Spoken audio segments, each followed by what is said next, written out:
بسم اللہ الرحمن الرحیم۔ سامعین کرام، ناظرین کرام، اسلام جس اعلیٰ تہذیب متمدن کا داعی ہے وہ اسی وقت وجود میں آ سکتا ہے جب ہم ایک پاکیزہ معاشرہ تعمیر کرنے میں کامیاب ہوں، اور پاکیزہ معاشرے کی تعمیر کے لیے ضروری ہے کہ آپ خاندانی نظام کو زیادہ سے زیادہ مضبوط اور کامیاب بنائیں۔ ناظرین کرام، خاندانی زندگی کا آغاز شوہر اور بیوی کے پاکیزہ ازدواجی تعلق سے ہوتا ہے، اور اس تعلق کی خوشگواری اور استواری اسی وقت ممکن ہے جب شوہر اور بیوی دونوں ہی ازدواجی زندگی کے آداب و فرائض سے بخوبی واقف بھی ہوں اور آداب و فرائض کے لیے خلوص اور یکسوئی کے ساتھ سرگرم بھی رہیں۔ ناظرین کرام، قرآن کریم کو کھول کر دیکھیں تو بے شمار مقامات پر اللہ رب العالمین نے حقوق زوجین کے متعلق آیات کریمہ کو نازل فرمایا ہے۔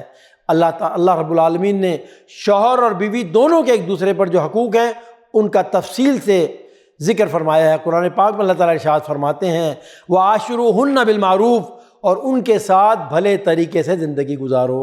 ناظرین کرام، جہاں تک ہو سکے بیوی سے خوش گمان رہنا چاہیے اور اس کے ساتھ نباہ کرنے میں تحمل اور اعلیٰ ظرفی کی روش اختیار کرنی چاہیے۔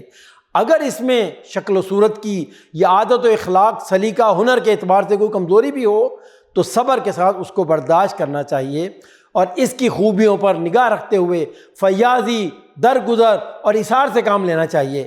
اللہ تعالیٰ ارشاد فرماتے ہیں وَالصُّلْحُ خیر، اور مصالحت خیر ہی خیر ہے۔ اور اسی طرح قرآن کریم میں مومنین کو ہدایت کی گئی ہے، پھر اگر وہ تمہیں کسی وجہ سے ناپسند ہوں تو ہو سکتا ہے کہ ایک چیز تمہیں پسند نہ ہو مگر اللہ نے اس میں تمہارے لیے بہت کچھ بھلائی رکھ دی ہو۔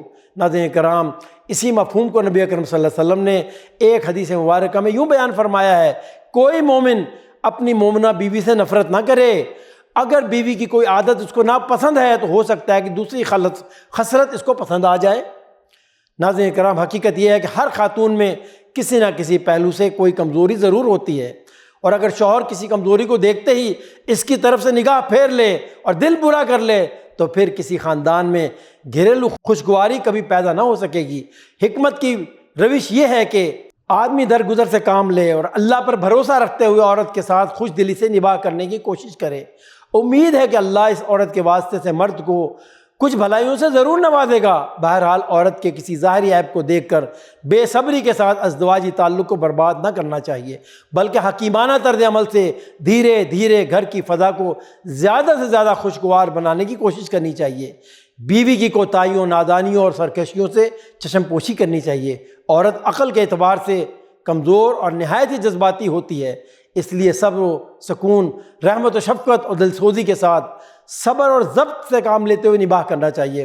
قرآن کریم میں اللہ رب العالمین ارشاد فرماتے ہیں مومنو، تمہاری بعض بیویاں اور بعض اولاد تمہارے دشمن ہیں، سو ان سے بچتے رہو، اور اگر تم درگزر اور چشم پوشی سے کام لو تو یقین رکھو اللہ بہت ہی زیادہ رحم کرنے والا ہے۔ نبی اکرم صلی اللہ علیہ وسلم کا ارشاد مبارک ہے کامل ایمان والے مومن وہ ہیں جو اپنے اخلاق میں سب سے اچھے ہیں، اور تم میں سب سے اچھے لوگ وہ ہیں جو اپنی بیویوں کے حق میں سب سے اچھے ہوں۔ ناظرین کرام، اپنی خوش اخلاقی کو جانچنے کا اصل میدان گھریلو زندگی ہے۔ گھر والوں ہی سے ہر وقت کا واسطہ رہتا ہے، گھریلو زندگی میں ہی مزاج کا اور اخلاق کا ہر رخ سامنے آتا ہے۔ حضرت عائشہ رضی اللہ تعالیٰ عنہ فرماتی ہیں میں نبی اکرم صلی اللہ علیہ وسلم کے ہاں گڑیوں سے کھیلا کرتی تھی، اور میری سہیلیاں بھی میرے ساتھ کھیلتی تھیں۔ جب نبی اکرم صلی اللہ علیہ وسلم گھر تشریف لاتے تو سب ادھر ادھر چھپ جاتی، چنانچہ آپ صلی اللہ علیہ وسلم ڈھونڈ ڈھونڈ کر ایک ایک کو میرے پاس بھیجتے تاکہ وہ میرے ساتھ کھیلیں۔ سبحان اللہ، کیا اخلاق تھے ہمارے نبی کے۔ ناظرین کرام، پوری فراخ دلی کے ساتھ اپنی رفیقہ حیات کی ضروریات پوری کرنی چاہیے، اور خرچ میں کبھی تنگی نہ کرنی چاہیے۔ اپنی محنت کی کمائی گھر والوں پر صرف کر کے سکون اور مسرت محسوس کرنا چاہیے، اور اس حق کو خوش دلی اور کشادگی کے ساتھ ادا کرنے کے لیے دوڑ دھوپ کرنا انتہائی خوشگوار فریضہ ہے، اور اس فریضے کو کھلے دل سے انجام دینے سے نہ صرف دنیا میں خوشگوار زندگی کی نعمت ملتی ہے بلکہ مومن آخرت میں بھی اجر و ثواب کا انعام کا حقدار بنتا ہے۔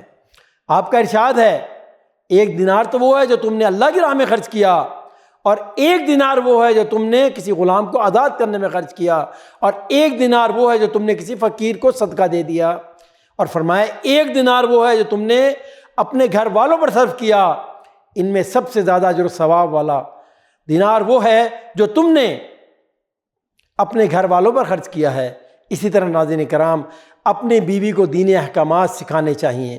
دین کی تعلیم اسلامی اخلاق سے آراستہ کرتی ہے۔ بیوی کی دینی تربیت کے لیے ہر ممکن کوشش کریں تاکہ وہ اچھی بیوی، اچھی ماں اور اللہ کی نیک بندی بن سکے اور اپنے منصبی فرائض کو بخوبی ادا کر سکے۔ اللہ تعالیٰ کا ارشاد ہے، اے ایمان والو اپنے آپ کو اور اپنے گھر والوں کو جہنم کی آگ سے بچاؤ۔ اللہ رب العالمین کی بارگاہ میں دعا ہے کہ اللہ تعالیٰ ہمیں ہماری بیویوں کے ہم پر جو حقوق ہیں انہیں مکمل طور پر ادا کرنے کی توفیق عطا فرمائے، اور اس بارے میں اگر ہم سے کوئی کوتاہی ہوئی ہے اللہ تعالیٰ اسے معاف فرمائے۔ آمین یا رب العالمین۔ وصلی اللہ علی نبینا محمد۔